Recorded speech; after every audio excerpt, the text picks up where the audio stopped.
Assalamualaikum warahmatullahi wabarakatuh. Halo anak-anakku semua, anak soleh dan soleha, anak hebat, anak cerdas.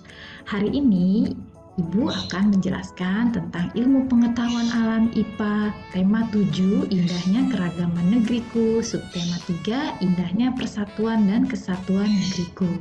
KD 3.3 mengidentifikasi macam-macam gaya, antara lain gaya otot, gaya listrik, gaya magnet, gaya gravitasi, dan gaya gesekan.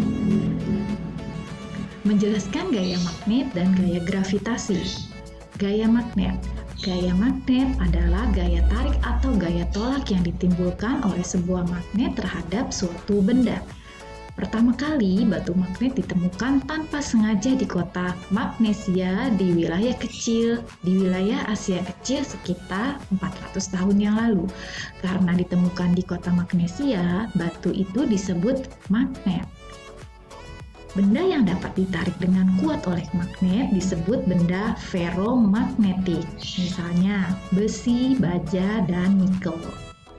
Benda yang dapat ditarik dengan lemah disebut benda paramagnetik, misalnya aluminium, kaca, dan kayu.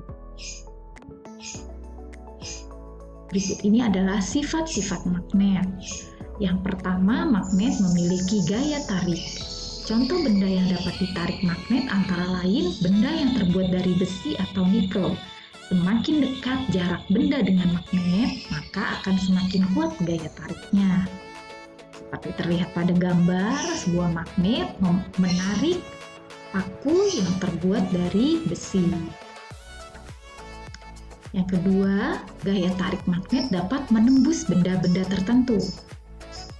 Jika antara magnet dan benda magnetik diberi penghalang, misalnya kertas, maka magnet dapat menarik benda magnetik tersebut. Benda-benda seperti kertas, kain, dan plastik yang tipis dapat ditembus oleh magnet. Contoh dalam gambar adalah magnet yang dihalangi oleh sebuah benda, kemudian di atasnya ada paku. Benda tersebut dapat menempel, dan jika magnet ini digeser-geser, paku tersebut akan mengikuti arah magnet. Yang ketiga, magnet mempunyai dua kutub. Magnet memiliki dua kutub, yaitu kutub utara dan kutub selatan. Kekuatan gaya tarik magnet tidak merata di seluruh bagian magnet. Gaya tarik magnet paling kuat terletak di kedua ujung kutubnya. Daerah di sekitar magnet yang masih dapat dipengaruhi oleh gaya tarik magnet disebut medan magnet. Seperti ini adalah gambar magnet. Ya, kutub utara yaitu north dan kutub selatan yaitu south. Berdasarkan asalnya, magnet dibedakan menjadi dua, yaitu magnet alam dan magnet buatan. Magnet alam tentu saja magnet yang sudah tersedia di alam. Contohnya batuan yang sudah tersedia di alam. Sedangkan magnet buatan itu magnet yang sengaja dibuat oleh manusia. Magnet ini terdiri dari beberapa bentuk, yaitu ada bentuk batang, jarum, tabung atau silinder, huruf U, dan ladang. Nah, ini adalah bentuk-bentuk magnet. Yang pertama magnet batang, yang kedua magnet silinder, berikutnya ketiga magnet ladang, magnet jarum, dan magnet huruf U, ya, magnet U. Ini adalah bentuk-bentuk magnet buatan. Gaya gravitasi. Gaya yang menarik benda selalu menuju ke bawah disebut gaya gravitasi. Gaya gravitasi terdapat pada sebuah benda. Semakin berat benda, semakin besar gaya gravitasinya. Gaya gravitasi bumi adalah gaya yang ditimbulkan oleh tarikan bumi. Bumi termasuk benda yang sangat besar, sehingga gaya gravitasi bumi juga besar. Gaya gravitasi bumi menyebabkan benda-benda yang ada di bumi tidak melayang di udara. Salah satu contoh gaya gravitasi bumi adalah jatuhnya buah dari pohon dengan sendirinya.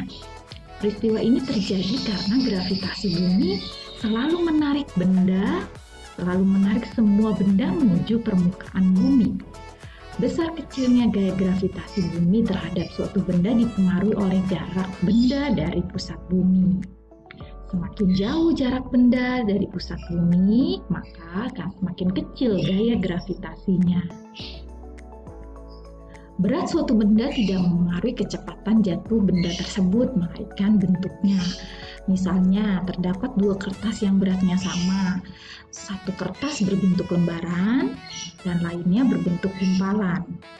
Kedua kertas dijatuhkan bersama-sama, maka apa yang akan terjadi? Ya, kertas yang jatuh terlebih dahulu adalah yang berbentuk gumpalan. Seperti terlihat pada gambar, ya dua macam kertas. Satu berbentuk lembaran, yang satu berbentuk gumpalan. Apabila dijatuhkan dalam bersamaan, maka yang berbentuk gumpalan akan jatuh terlebih dahulu. Hal ini karena luas permukaan gumpalan lebih kecil dibandingkan yang terjadi pada kertas lembaran, sehingga gesekan udara terhadap gumpalan kertas lebih kecil dibandingkan yang terjadi pada kertas lembaran. Baiklah, sekian untuk penjelasan materi kali ini. Semoga bermanfaat. Terima kasih sudah menyimak penjelasan kali ini. Wassalamualaikum warahmatullahi wabarakatuh.